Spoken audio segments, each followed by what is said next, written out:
Well, welcome everyone to Steve Savant's Money, the name of the game. I'm your host, Steve Savant, syndicated financial columnist and money-colored commentator. On today's show, is Social Security a Ponzi scheme?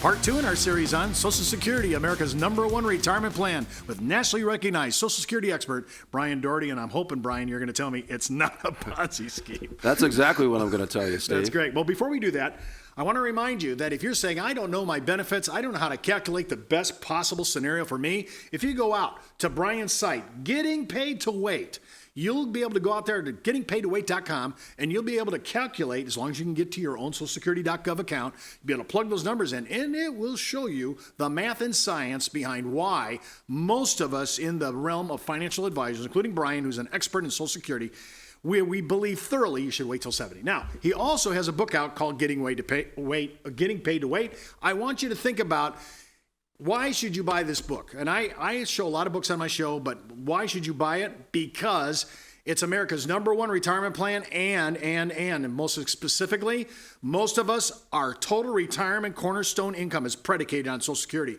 You have to understand what your benefits are. I promise you, so many people are being underpaid, not taking advantage of full maximum benefits. You need to read this book. It's the best buy you'll ever do. You're talking about the rest of your life retirement. This is the cornerstone and the guide to make sure you're maxing your Social Security. Now, Brian, thank you. It's not a Ponzi scheme. I'm getting close to taking constructive receipt of my Social Security. I want to make sure it's working. Why do people say it's a Ponzi scheme, and how can you debunk that? First of all, I don't know why they say that, but they do say it. Mm-hmm. And Steve, there's about 60 million people that every month get a Social Security check, and I can almost guarantee you that those 60 million, they love Social Security. But there's a few people there that don't like it, and I guess they have to call it names. And I guess one of the worst names you could call it is a Ponzi scheme. Mm-hmm. Why? Because Ponzi schemes are bad, right? Why are they bad? Well, it's because people don't get what they're promised. In fact, if you go back to the guy they named the Ponzi scheme after, Charles Ponzi, he lived in the early 1900s in Boston, Massachusetts. And around 1920, here's what he did. He offered people a 50% return on their money within 45 days. He also offered them a 100% return on their money within 90 days. So, Steve, if you gave Charles Ponzi $5,000, three months later, he would hand you a check for $10,000. Your original $5 plus 100% return on that, an additional $5,000, right? So what happened? He literally had people lined up for city blocks in the city of Boston to give him money. And so what happened? The people that got in early, real early, they actually did get those fantastic returns. But the vast majority of them didn't get those fantastic returns, and they ended up losing a lot of money. So at the end of the day, they didn't get what they were promised. Now let's contrast that to Social Security. Steve, Social Security does not promise fantastic returns. In fact, you and I know the return on the money that we give them isn't very good, okay?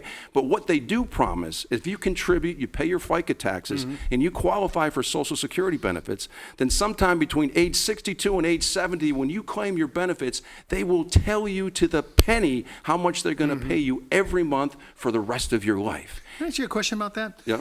You know, they talk about you have to have, 35 working quarters, is it? No, 40 working quarters. 40 working quarters, yeah. Okay, 40 working quarters. 35 years of your highest wage earning years. Yep. Of the 40. So they're going to take the top number, right? Top 35 wage earning years. In order to qualify, you have to have at least 40 quarters, and you get 4 per year. All right, so, and in that number that I'm looking at, they're taking that, and if I can't outproduce those top numbers, to keep working, does that make sense then? If I can't actually beat the numbers I've already put on the table, right, is that worth still working? It wouldn't affect if you don't have a working year that would replace any of those 35 previous working years. It's not going to affect your Social Security benefit. So unless you just simply need the money. And is that? I had a person who wants to retire at 58. He wants to know. He sees his number, but is that predicated on him continuing to work till he's 66 full retirement age? The benefit amounts in their statement assumes you work to that particular age. Right. So you're working this. So even though he thinks that's what his number is, it's really, he's still got to work at that level of adjusted gross income. They make that assumption. Yeah. Okay. Thank you for that. Let me finish my point about not being a Ponzi scheme, because as far as I can estimate, and this is just a ballpark figure, Stephen, don't hold me to it, but from 1940 when they first paid out their first benefit payment till now, over 75 25 years, somewhere between 200 and 400 million people have gotten exactly what they were promised they were going to get to the penny to the day they died. So how does that compare to a Ponzi scheme? It doesn't. And the other point I want to make about Social Security, Steve, and I make this point in the book, I call Social Security the greatest anti-poverty program in the history of this country, maybe the history of the world. If you go back to when we started keeping statistics on poverty in this country, you got to go back to 1959. In 1959, here's an amazing stat. 35% of all people over the age of 65 live below the poverty line. 35% in the United States of America. That's an incredibly high percentage. Steve, that percentage has fallen to 9%. That's the lowest percentage for that age demographic in the history of this country. It's one of the lowest percentages for any age demographic. Why? One reason only, Social Security. Many experts predict that if you took away Social Security, 45% of all people in this country would live below the poverty line. Steve, I don't care if you're Democrat or Republican, liberal or conservative, nobody wants to see that.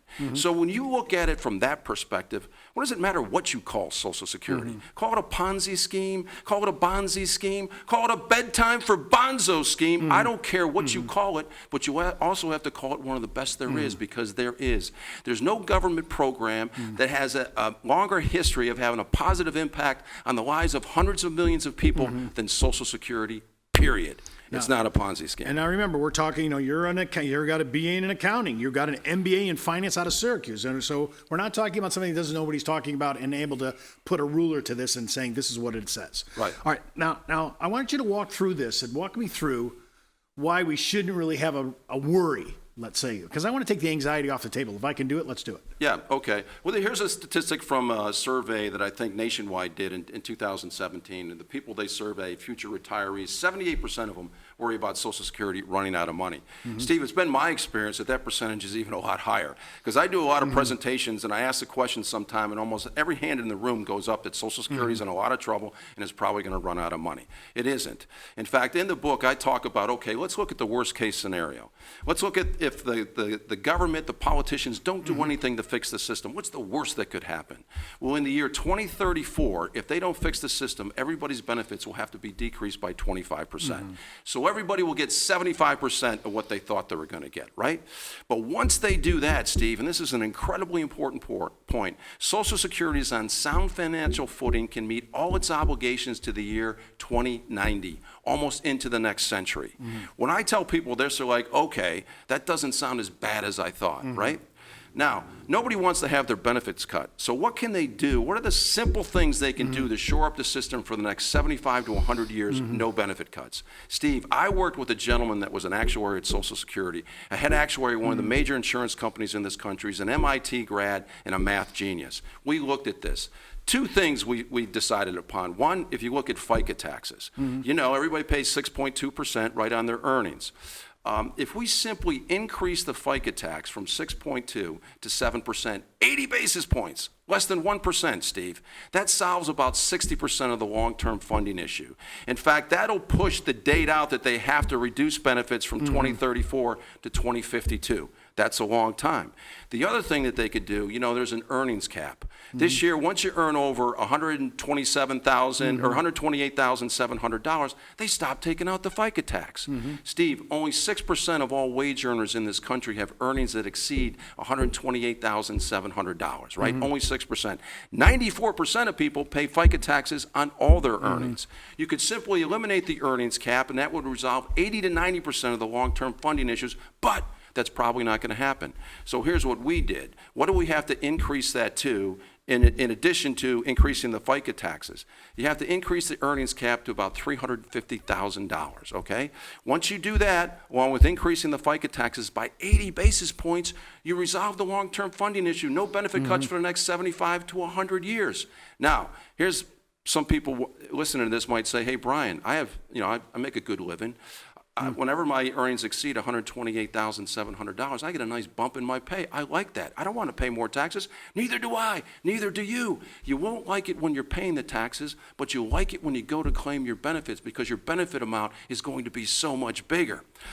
In fact, They put the earnings cap in initially because they didn't want people to earn $100,000, $150,000, $200,000 from Social Security. I say, let them earn that amount. If it means shoring up the system for the next 75 to 100 years, no benefit cuts. And the politicians could do this tomorrow. I didn't hear anything about extending the age out to 70 or to... I'm not a big believer in that, Steve, because that actually ends up being a benefit cut for the people that can afford it the least. Because most people or 70% of people that have benefit amounts of $1,500 or less, which means they didn't make a huge amount of money in their career, 70% of them claim early. So if you extend the full retirement age out to 68 or 69, that means if they claim early, they're looking at an even bigger benefit cut, and they can ill afford it. We don't have to do that.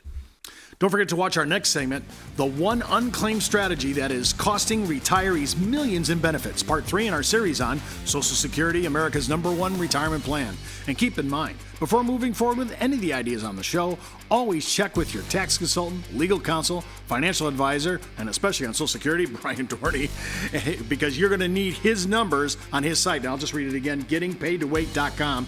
And you've been watching Steve Savant's Money, the name of the game.